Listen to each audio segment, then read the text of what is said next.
Ikut pengalaman dalam beberapa kes setakat ni, memang masih ramai yang tak tahu lagi cara nak guna alat pemadam api ni. Alat pemadam api ni kita kena tahu dia adalah alat first respond untuk memadamkan api kecil dan sederhana. Api yang besar better korang lari ke tempat yang selamat dan tunggulah anggota penyelamat sampai. Alat pemadam api tu dia cuma ada dua jenis yang kita akan biasa nampak, iaitu jenis ABC dan juga CO2. Dua-dua tu color merah. Kalau dulu kau boleh nampak macam-macam color, ada biru, hitam, merah, krim kan. Jadi kita abaikan yang tu. Kau boleh search nanti siapa yang guna alat pemadam api ni. Alat pemadam api ni adalah digunakan untuk orang yang pertama ada di tempat kejadian sewaktu api tu tengah kecil dan baru-baru nak membesar. Kat sinilah fungsi alat pemadam api tu, supaya api tu tak merebak jadi besar dan semakin besar. Korang kena tahu api merebak sangat cepat. Lagi-lagi kalau bahan bakar tu memang yang jenis cepat terbakar, macam kayu, plastik, kain. Api ni kalau dah jadi besar susah nak bendung tau. Penting untuk korang sedar macam mana cara sebetulnya untuk guna alat pemadam api tu. Okey.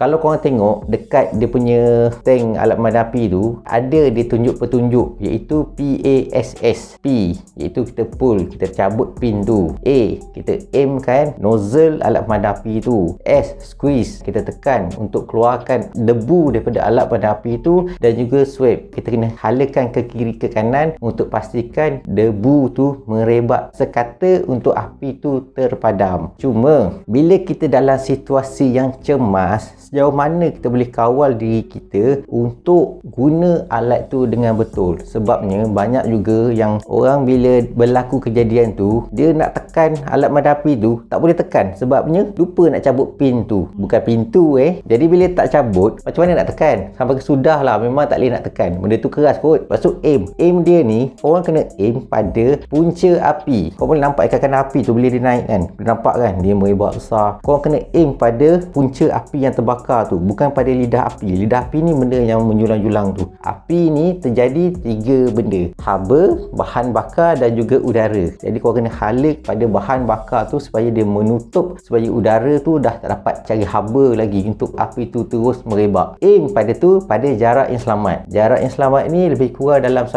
meter daripada api tu. Jangan dekat sangat, bahaya juga kalau dekat sangat tu. Yang ketiga, squeeze. Kau kena tekan benda tu. Jangan tak tekan. Kalau tak tekan benda tak keluar. Sebab ramai kadang-kadang dia ingat benda tu auto boleh keluar. Ni tak cerita tipu memang ada orang ingat benda tu auto keluar, tapi benda tu memang kena tekan baru dia keluar. Sweep ni kadang-kadang halakan ke kiri ke kanan ni, dia orang tak tahu untuk hala ke tempat yang betul. Kadang-kadang ada satu tempat tu terbakarnya kecil je, sikit je, tapi dia punya debu dia tu berterabur yang penuh satu bilik. Sebab dia hala habis keliling. Tu maksudnya korang mandi debu lah jawab dia. Jadi hala ke kiri ke kanan supaya debu tu betul-betul menutupi kawasan yang terbakar tu. Sebab itulah dia sesuai untuk api kecil dan sederhana saja. Kita bukan minta, tapi andai kata kalau berlaku di kawasan rumah kita, pejabat kita, kita lebih bersedia bila kita tahu cara yang betul untuk guna alat pemadam api ni. Nampak macam simple tau, tapi percayalah bila berlaku, kita tak tahu macam mana diri kita pada waktu tu. Bukan nak cerita orang lain lah, kadang-kadang